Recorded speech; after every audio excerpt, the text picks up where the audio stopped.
जय हिंद साथियों, मैं डॉक्टर ज्योति प्रकाश स्वागत करती हूँ आपका अपने यूट्यूब चैनल हिंदी स्टडी में।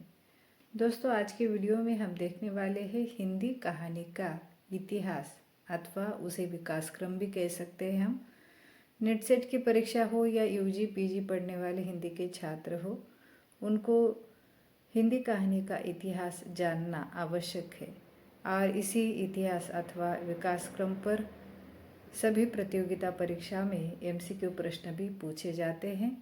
तो पहले हम विश्लेषणात्मक यदि सारा विस्तार से जान ले तो इस पर किसी भी तरह के एमसीक्यू प्रश्न पूछे जाए तो आप समझ जाएंगे कि किस प्रकार आपको उत्तर लिखना है। तो चलिए शुरू करते हैं आज के वीडियो को। हिंदी कहानी का इतिहास।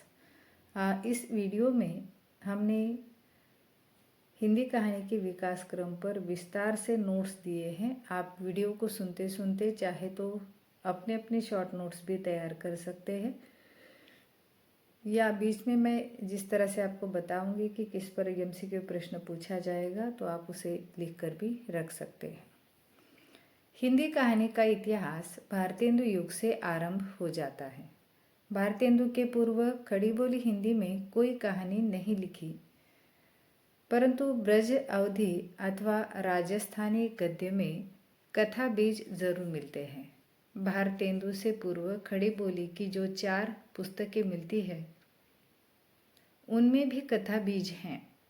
लल्लूलाल का प्रेम सागर, सदल मिश्र का नासिकेतुपाख्यान तथा सैयद इंशाअल्लाह खां की रानी केतकी की कहानी इसमें कहानीपन है।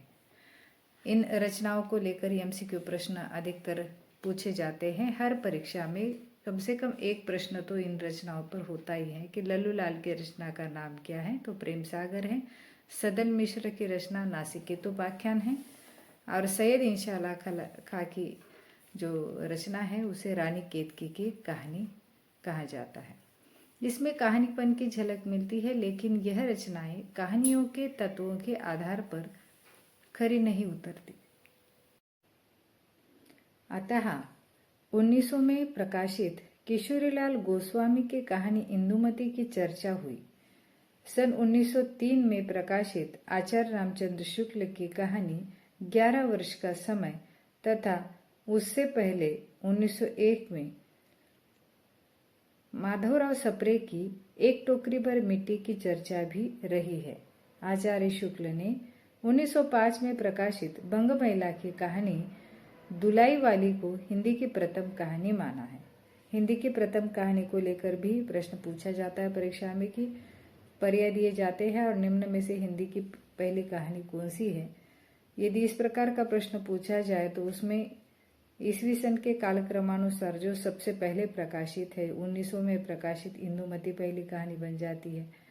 यदि पूछा जाए कि आचार्य रामचंद्र शुक्ल जी के अनुसार हिंदी की पहली कहानी कौन सी है तो उसमें बंग महिला की दुलाई वाली यह कहानी पहली बन जाती है। और यदि यहाँ पर माधवराव सप्रे की कहानी हिंदी की पहली कहानी के रूप में पूछी जाए तो एक टोकरी भर मिट्टी हिंदी की पहली कहानी के रूप में प्रकाशित हुई है। और यदि क्रम पूछा जाए, 4 कहानियों का क्रम दिया जाए तो उसमें आपको याद रखना है ईसवी सन के कालक्रमानुसार किशोरीलाल गोस्वामी की कहानी 1900 में प्रकाशित है तो 11 वर्ष का समय यह आचार्य रामचंद्र शुक्ल की कहानी 1903 में, माधवराव सप्रे की 1901 में एक टोकरी भर मिट्टी और दुलाई वाली यह कहानी वैसे तो 1905 में इसका समय माना जाता है और आचार्य रामचंद्र शुक्ल भी इसे हिंदी की पहली कहानी मानते हैं। उसके बाद 1915 में छपी चंद्रधर शर्मा गुलेरी की कहानी उसने कहा था, इसे भी हिंदी की जो प्रथम कहानी है मौलिक कहानी के रूप में माना जाता है। यदि प्रश्न में पूछा जाए कि हिंदी की पहली मौलिक कहानी कौन सी है तो मौलिक कहानी का दर्जा चंद्रधर शर्मा गुलेरी की कहानी उसने कहा था इस कहानी को प्राप्त है, क्योंकि कहानी के तत्वों की दृष्टि से उसने कहा था यह कहानी महत्वपूर्ण है, मौलिक है। इस प्रकार हिंदी की प्रथम कहानी के संदर्भ में विद्वानों में एकमत नहीं है। हिंदी कहानी के विकास यात्रा का विभाजन कथा सम्राट प्रेमचंद को केंद्र में रखकर 3 भागों में विभाजित किया गया है। सबसे पहला है प्रेमचंद पूर्व हिंदी कहानी साहित्य, दूसरा है प्रेमचंद कालीन कहानी साहित्य, तीसरा है प्रेमचंदोत्तर कहानी साहित्य। तो सबसे पहले देखेंगे हम प्रेमचंद पूर्व हिंदी कहानी साहित्य। भारतेंदु युग और द्विवेदी युग यह प्रेमचंद पूर्व कहानी साहित्य के ही 2 चरण हैं।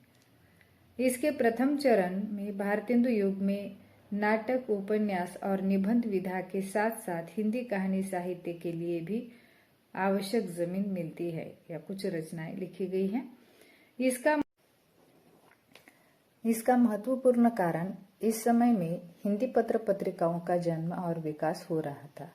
जैसे कवि वचन सुधा 1867 में प्रकाशित होने लगी थी, हरिश्चंद्र मैगजीन 1873 से, हरिश्चंद्र चंद्रिका 1874 से।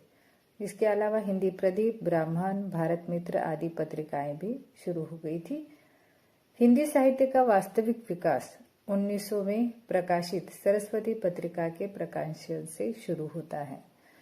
इस पर आज तक कई परीक्षाओं में प्रश्न पूछा गया है कि सरस्वती पत्रिका की शुरुआत कब हुई है, तो सन 1900 से शुरुआत हुई है और हिंदी कहानी का वास्तविक विकास इसी पत्रिका से शुरू हुआ है। ऊपर जो मैगजीन दिए हैं या पत्र पत्रिकाएं दी है, इस पर भी इसका ईस्वीसन काल पूछा जाता है, ये रचनाएं किसकी है ये पूछी जाती है। तो इस प्रकार आप जब विस्तार से विश्लेषण जानेंगे कहानी के विकास क्रम अथवा इतिहास का, तो निश्चित ही आपको लाभ होगा ही एमसीक्यू प्रश्नों के लिए, और ये सब कुछ याद रहने के लिए आसान हो जाएगा। इस पत्रिका के आरंभिक वर्षों में जो कहानियां प्रकाशित हुई, यानी सरस्वती पत्रिका के शुरुआती दौर में जो कुछ कहानियां उसमें प्रकाशित होने लगी, उसका रूप धीरे धीरे निखरता गया। शुरुआती दौर में अनुवादित कहानियां प्रकाशित हुई। इंदुमती, 11 वर्ष का समय, दुलाईवाली जैसी सभी कहानियां सरस्वती पत्रिका में प्रकाशित हुई है। 1900 के लगभग हिंदी कहानी का जन्म हुआ और 1915 तक आते आते वह पूर्णतः प्रतिष्ठित हो गई। सरस्वती पत्रिका का संपादन 1903 से महावीर प्रसाद द्विवेदी जी ने किया। उन्होंने नए कहानीकारों की कहानियों को सरस्वती पत्रिका में स्थान देते हुए सभी से परिचित कराया। सन 1909 में बनारस से इंदु पत्रिका का प्रकाशन शुरू हुआ। सरस्वती के उपरांत इंदु का स्थान हिंदी साहित्य में, हिंदी कहानी साहित्य के इतिहास में सबसे महत्वपूर्ण है। जयशंकर प्रसाद की आरंभिक कहानियां इसी पत्रिका में प्रकाशित होती रही है। एमसीक्यू प्रश्न में पूछा जाता है कि जयशंकर प्रसाद की शुरुआती दौर की कहानियां कौन सी पत्रिका में प्रकाशित होती रही है, तो इंदु पत्रिका में प्रकाशित होती रही। सन 1918 में हिंदी गल्पमाला का प्रकाशन हुआ। इस प्रकार सरस्वती, इंदु और हिंदी गल्पमाला, इन पत्रिकाओं ने हिंदी कहानी के विकास में महत्वपूर्ण भूमिका निभाई है। इस पर भी एमसीक्यू पूछा जा सकता है। प्रेमचंद उर्दू में 1907 से ही कहानियां लिख रहे थे, हिंदी में 1917 के बाद आए हैं। उनके कारण हिंदी कहानी साहित्य को गति मिली है। अब हिंदी कहानी के विकास क्रम में दूसरा जो काल आता है वह है प्रेमचंद कालीन कहानी साहित्य। ये दूसरा विभाजन है हिंदी कहानी के विकास क्रम का या इतिहास का। तो इसमें सबसे महत्वपूर्ण प्रेमचंद के कालीन जो कहानी साहित्य लिखा गया, तो उसमें सबसे महत्वपूर्ण स्वयं प्रेमचंद रहे हैं। इसके अलावा और कौन कौन से कहानीकार हैं वह भी हम जानेंगे। तो आइए देखेंगे। सबसे पहले प्रेमचंद, इनका समय 1917 से 1936 तक का रहा है। 1917 में प्रेमचंद का सप्त सरोज, यह पहला कहानी संकलन हिंदी में प्रकाशित हुआ। सवा सेर गेहूँ, बड़े घर की बेटी, सौत, सज्जनता का दंड, नमक का दरोगा आदि कहानियाँ इस संकलन में है। अब इन कहानियों को लेकर भी प्रश्न पूछा जाता है कि सवा सेर गेहूँ किसकी कहानी है, या फिर हिंदी साहित्य में जो उन्होंने हिंदी कहानी का लेखन शुरू किया उसका कालक्रम क्या है या कब से कब तक कहानियाँ लिखी हैं। इसके अलावा उनका जो पहला कहानी संकलन है उसका नाम क्या है, इस पर भी प्रश्न पूछा जाएगा। तो सप्तसुरोज इनका कहानी संकलन है या कहानी संग्रह है। 1917 से 1936 तक प्रेमचंद की कुल 400 से भी अधिक कहानियाँ प्रकाशित हुई हैं। उनकी कहानी कला के विकास को स्पष्ट करने के लिए इन कहानियों को 3 भागों में विभाजित किया गया है। सबसे पहला है आरंभिक काल, उसके बाद है विकास काल, तीसरा है उत्कर्ष काल। तो आरंभिक काल जानेंगे सबसे पहले। इस समय में सौत, पंच परमेश्वर, नमक का दरोगा, बड़े घर की बेटी, ममता, अमावस्या आदि उल्लेखनीय कहानियाँ आती हैं। इन कहानियों के कथानक दीर्घ, विस्तृत यानी बड़े हैं तथा अनेक भागों में विभाजित है। इसमें घटनाओं की विविधता है, संयोग है, अनुभूति है, वर्णनात्मकता, चरित्र चित्रण का अनुभव या चरित्र चित्रण का अभाव है इसमें, यानी वर्णनात्मक शैली कम है और चरित्र चित्रण भी इसका भी अभाव दिखाई देता है, यानी कमी दिखाई देती है। यह सभी कहानियाँ आदर्शवादी कहानियाँ रही हैं और चरित्र की अपेक्षा यहाँ आचरण को महत्व दिया है। व्यक्ति के व्यवहार, उसके आचरण को सबसे अधिक महत्वपूर्ण माना है, इसलिए ये सारी कहानियाँ आदर्शवादी कहानियाँ। इसमें आने वाले चरित्र, कैरेक्टर महत्वपूर्ण नहीं है, तो उसमें जो संस्कार बताया है, उसमें जो आदर्शवादी मूल्य बताया है वह महत्वपूर्ण है। दूसरा प्रेमचंद के कहानियों का जो काल आता है वह विकास काल है। इस समय में कहानियों के उक्त दोष कम होते गए, यानी जो पहले उनकी शुरुआती दौर की कहानियों में वर्णनात्मकता नहीं होती थी, चरित्र चित्र नहीं होता था और बहुत ज़्यादा आदर्शवादी कहानियाँ होती थी, तो उसी दोष को इन कहानियों में कम देखा गया है या ये दोष कम हो गया है, इसलिए इसे विकास काल की कहानियाँ कहा गया है। और इन कहानियों में अब अधिक आकर्षक ये कहानियाँ रही हैं और बहुत छोटी, संक्षिप्त और सरल कहानियाँ बनी। माता का हृदय, शतरंज के खिलाड़ी, बूढ़ी काकी, आत्माराम, गुप्त धन, यह इस काल की कहानियाँ है। कथा वस्तु का विकास हुआ, उसके बाद चरित्र चित्रण विविध स्तरों पर होने लगा। इसमें उपदेश नहीं है। उत्कर्ष काल, अब तीसरा हम जानेंगे उनके कहानियों का उत्कर्ष काल। उत्कर्ष काल अर्थात प्रेमचंद ने जो 1930 से 1936 तक कहानियाँ लिखी गई है उसे उत्कर्ष काल की कहानियाँ समझा जाता है, यानी बहुत ज़्यादा अधिक विकसित, डेवलप कहानियाँ दिखाई देती हैं। कुसुम, गुल्ली डंडा, मिस पद्मा, कफन, पूस की रात, नशा और जादू इस काल की सर्वोत्कृष्ट कहानियाँ समझी जाती हैं, जो इसी समय की है, इसी काल की है। यहाँ कथानक अत्यंत संक्षिप्त है, यानी जो इसका कथानक है वो बहुत छोटा है। कहानियों का संबंध मनोविज्ञान से है। जीवन के सभी पक्षों को लेकर कहानियाँ लिखी गई। व्यक्ति जीवन की विडंबनाओं को आर्थिक संदर्भ में देखने का प्रयत्न इस काल में हुआ है और इसका प्रमाण कफन और पूस की रात जैसी कहानियाँ हैं। इन कहानियों को लेकर भी बहुत बार प्रश्न पूछा गया है कि कफन कहानी किसके द्वारा लिखी गई है या पूस की रात कहानी किसकी है। प्रेमचंद की प्रेरणा लेकर हिंदी कहानीकारों में प्रेमचंद के आदर्श को लेकर चलने वालों का एक वर्ग हिंदी साहित्य में तैयार हुआ दिखाई देता है। विश्वंभरनाथ शर्मा कौशिक, जीपी श्रीवास्तव, राजा राधिका रमन सिंह, पंडित ज्वालादत्त शर्मा, गोविंद वल्लभ पंत, सुदर्शन आदि महत्वपूर्ण है। इस पर भी प्रश्न पूछा जाता है एमसीक्यू में कि प्रेमचंद कालीन अन्य कहानीकार कौन कौन से हैं या इनमें से कौन नहीं है, इस प्रकार भी पूछा जाता है। कौशिक की रक्षाबंधन, सुदर्शन की कहानी हार की जीत, ये भी पूछा जा चुका है कि विश्वंभरनाथ शर्मा कौशिक की कहानी निम्न में से कौन सी है। तो कई कहानियों के नाम दिए जाते हैं, जिसमें रक्षाबंधन भी एक दिया गया है या दिया जाता है। तो सही उत्तर रक्षाबंधन है। कौशिक की रक्षाबंधन, सुदर्शन की कहानी हार की जीत आदि प्रसिद्ध है। अब इन लेखकों ने प्रेमचंद की तरह ही सामाजिक समस्याओं को कथा वस्तु का आधार बनाया। अंतर केवल इतना है कि इन्होंने ग्रामीण जीवन की अपेक्षा शहरी जीवन का चित्रण किया है। इनकी दृष्टि भी प्रेमचंद की तरह आदर्शोन्मुख यथार्थवादी रही है। प्रेमचंद के संपूर्ण आदर्शों को स्वीकार करने के बावजूद भी इन लेखकों की अपनी मर्यादाएं हैं। अब प्रेमचंद युग के ही तीसरे कहानीकार देखेंगे हम, वे है जयशंकर प्रसाद।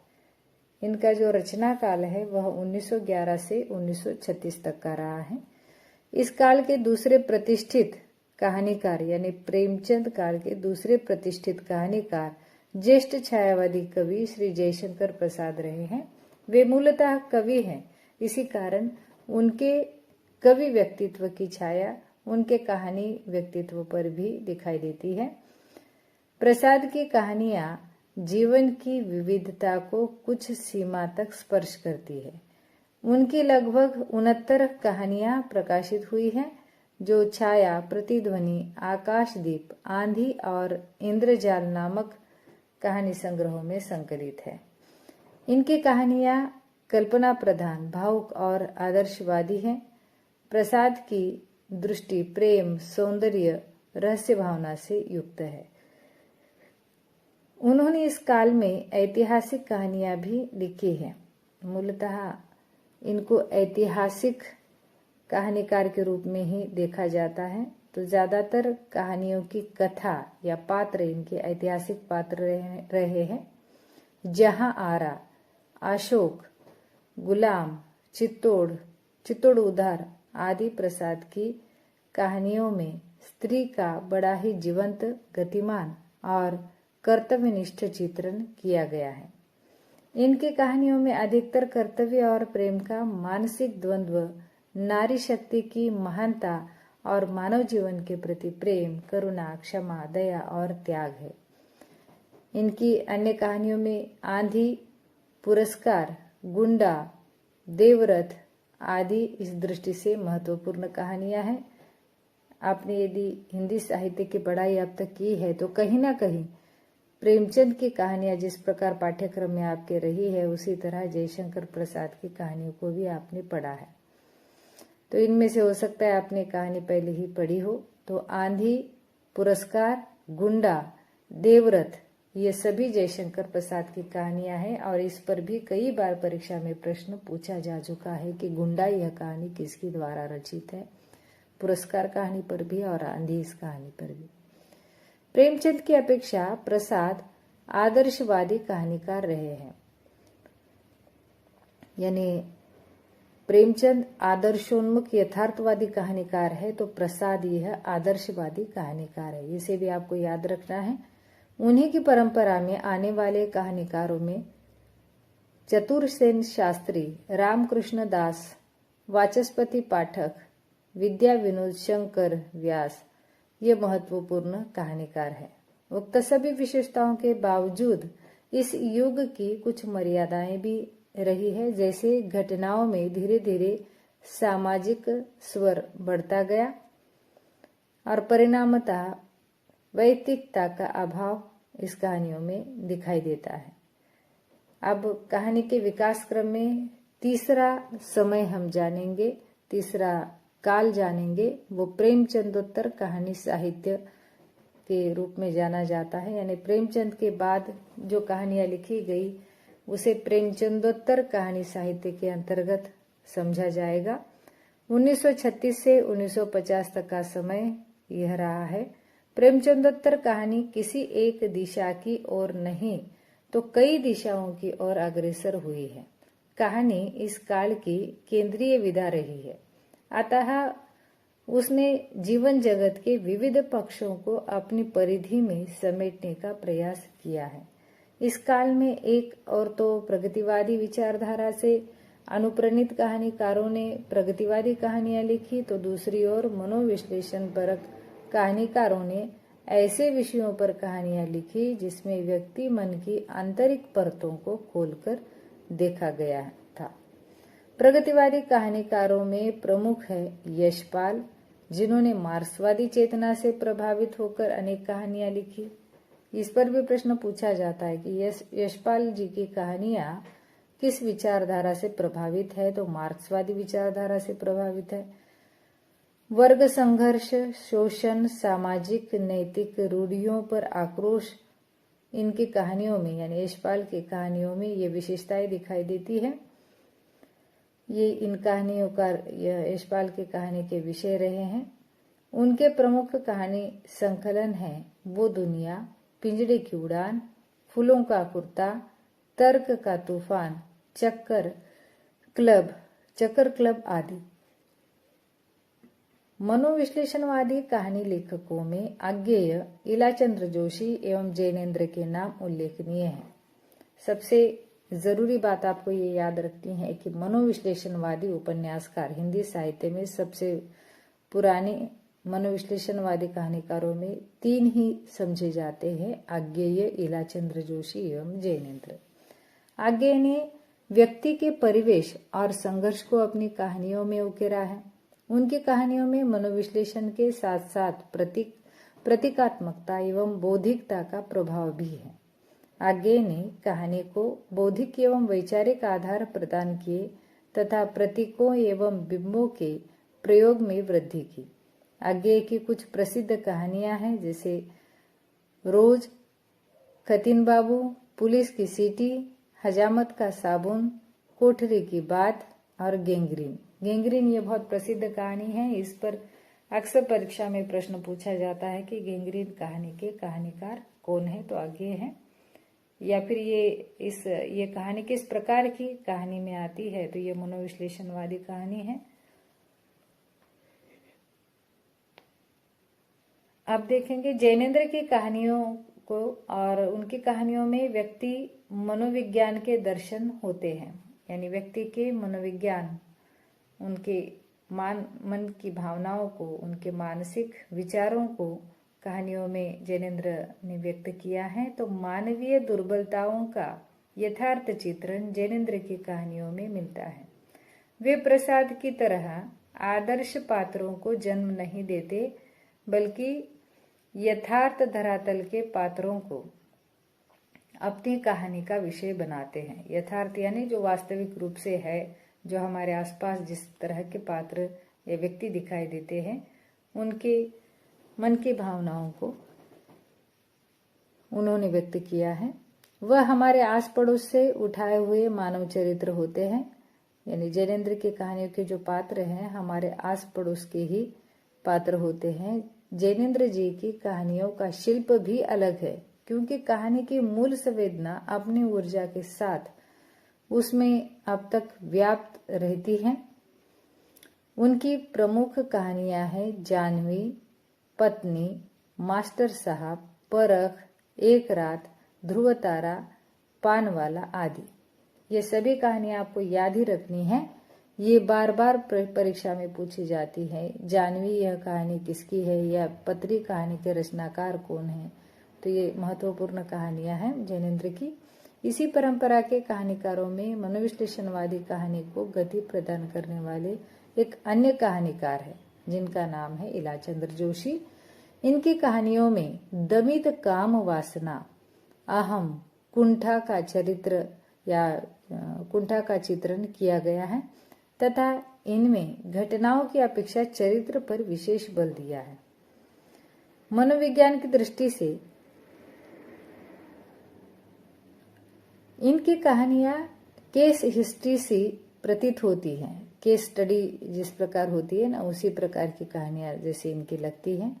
तो इनकी जो प्रसिद्ध कहानियां हैं वह है रोगी, मिस्त्री, परित्यक्ता, चौथी विवाह की पत्नी, प्रेतात्मा आदि इनकी प्रमुख कहानियां हैं। प्रेमचंदोत्तर कहानीकारों में एक वर्ग यथार्थवादी कहानीकारों का है। उन्होंने आधुनिक समाज की विभिन्न परिस्थितियों एवं समस्याओं का उद्घाटन यथार्थपरक दृष्टि से किया। यथार्थपरक यानी जैसा समाज में दिखाई दे रहा है उसको उसी ढंग से उसी तरह व्यक्त करना। चंद्रगुप्त विद्यालंकार, रमा प्रसाद पहाड़ी, देवी दयाल चतुर्वेदी, भगवती चरण वर्मा, राधा कृष्ण आदि इसी वर्ग के कहानीकार हैं। इनमें से कुछ कहानीकारों के संकलन इस प्रकार है, जैसे चंद्रकला, अमावस, भय का राज्य, इनके रचयिता चंद्रगुप्त विद्यालंकार रहे हैं। तो राम प्रसाद पहाड़ी के सफर, अधूरा चित्र, सड़क पर आदि संकलनों की कहानियों में आधुनिक समाज की अनैतिकता, मूल्यहीनता एवं उच्छृंखलता का सुंदर निरूपण किया गया है। कहानीकारों के एक वर्ग ने अपनी कहानियों में काम वासना, सौंदर्य लिप्सा एवं यौन समस्याओं का चित्रण स्वच्छंद रूप से किया है। इन्हें यौनवादी कथाकार कहा जा सकता है। इस वर्ग के प्रमुख कहानीकारों में आर.सी. प्रसाद सिंह, इनका कालरात्रि संग्रह प्रसिद्ध है।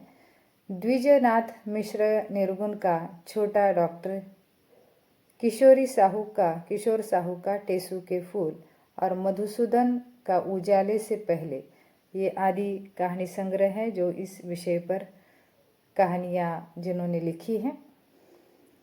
कुछ अन्य कहानीकारों ने युद्ध, क्रांति, शिकार आदि साहसिक विषयों पर भी अपनी कहानियां लिखी हैं। इसके बाद हम जानेंगे हिंदी कहानी साहित्य के विकास क्रम में जो प्रेमचंदोत्तर काल में कहानियां लिखी गई है, तो उसमें 1950 के बाद के कहानी को नई कहानी के रूप में जाना जाता है। तो नई कहानी को देखेंगे अब। 1950 के बाद की कहानी विषय और शिल्प दोनों ही दृष्टियों से पूर्ववर्ती कहानियों से भिन्न है, पुराने से मुक्त है। पुराने कहानीकार ने अपने आंखों पर समाजवादी, नैतिकतावादी, रोमानी या मनोविश्लेषणवादी चश्मा लगाकर जीवन को देखा, किंतु नए कहानीकारों ने सभी पूर्वग्रहों से मुक्त होकर जीवन को यथार्थ रूप में देखने समझने का प्रयास किया। उनकी कहानी भोगे हुए यथार्थ से जुड़ी है, इसलिए वह अधिक प्रामाणिक है। आधुनिक मानव के जीवन को विविध कोणों से देखकर उसका सही परिप्रेक्ष्य में चित्रण करने का प्रयास इन कहानीकारों ने किया है। इनकी विकास यात्रा 20वीं शताब्दी के छठे दशक में प्रारंभ हुई है। सन 1955 में कहानी पत्रिका का संपादन हुआ।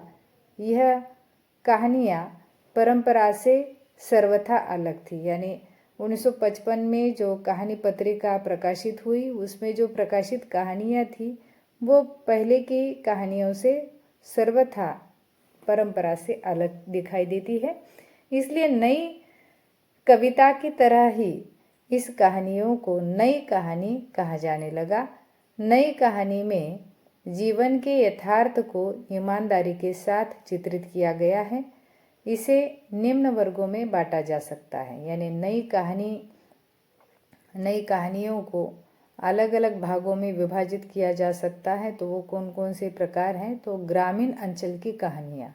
नई कहानियों में सबसे पहले हम जानेंगे ग्रामीण अंचल की कहानियाँ। तो उसमें जो प्रमुख कहानीकार हैं वह शिव प्रसाद सिंह हैं, मार्कंडेय हैं, फणीश्वरनाथ रेणु हैं, जिन्होंने ग्रामीण जीवन का, ग्रामीण अंचल अर्थात विशिष्ट भूभाग का ही चित्रण अपने कहानियों में किया है।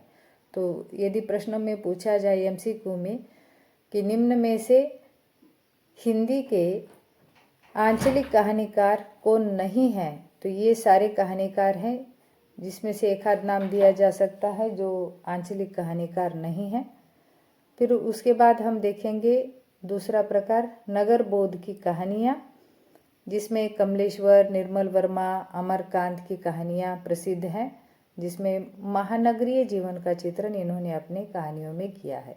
नई कहानियों में तीसरे प्रकार की कहानियाँ हैं यथार्थ बोध की कहानियाँ, जिसमें विष्णु प्रभाकर, राम वृक्ष बेनीपुरी, रमा प्रसाद पहाड़ी ये कहानीकार आते हैं। चौथा प्रकार है यौन समस्या प्रधान कहानियाँ, जिसमें आर.सी. प्रसाद सिंह, निर्गुण, मधुसूदन ये कहानीकार आते हैं।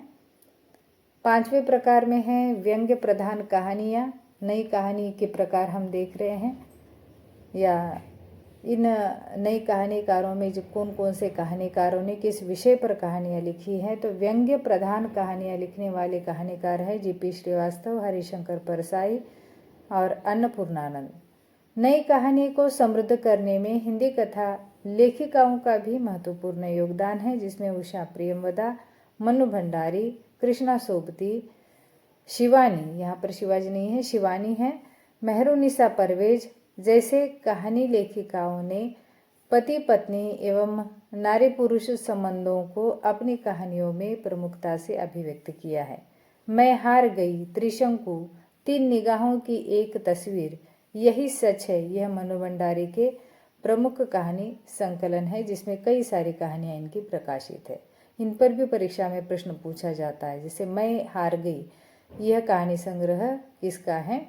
या फिर महिला कहानीकारों को लेकर प्रश्न पूछा जाता है कि निम्न में से हिंदी की प्रसिद्ध महिला कहानीकार कौन सी नहीं है। तो जो है यहाँ पर नाम दिए हैं, इनके अलावा कोई नाम एक डाल दिया जा सकता है। तो कौन नहीं है पूछा जा सकता है, या कौन है यह पूछा जा सकता है। नई कहानी के बाद स्वातंत्र्योत्तर कहानी लेखन में कई कहानी आंदोलनों का सूत्रपात हुआ है। यद्यपि कोई कहानी आंदोलन लंबे समय तक नहीं चल सका है।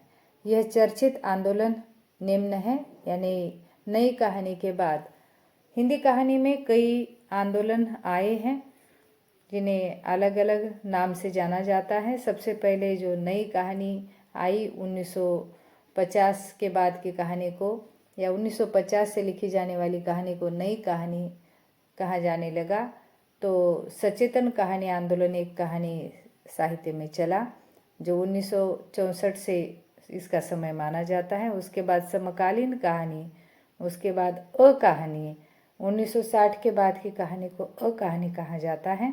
उसके बाद समांतर कहानी आंदोलन चला, जो 1971 से माना जाता है। इस प्रकार यह विस्तार से हमने यहाँ आज की वीडियो में हिंदी कहानी साहित्य का विकास क्रम या इतिहास देखा है। अंत में कहानी आंदोलन जो चले हैं उनके केवल यहाँ नाम दिए हैं, इसका विस्तार यहाँ नहीं किया है। यदि आप इस पर भी विस्तार से जानना चाहते हैं तो इसके ऊपर एक अलग से वीडियो बनाना पड़ेगा। फिलहाल हिंदी की विकास यात्रा में इतना काफ़ी है। जो आप BA MA के छात्र परीक्षा में यदि हिंदी कहानी विकास यात्रा पर प्रश्न यदि आपको पूछा जाए तो इसमें इतना विश्लेषण सफिशिएंट है, बहुत अधिक है। इसके अलावा नेट सेट या प्रतियोगिता परीक्षा देने वाले छात्रों के लिए जो भी विकास यात्रा पर प्रश्न पूछे जाते हैं MCQ में, वो भी इस पर कई सारे प्रश्न बन पड़ते हैं। तो आज की वीडियो में हम यहीं रुकते हैं। धन्यवाद।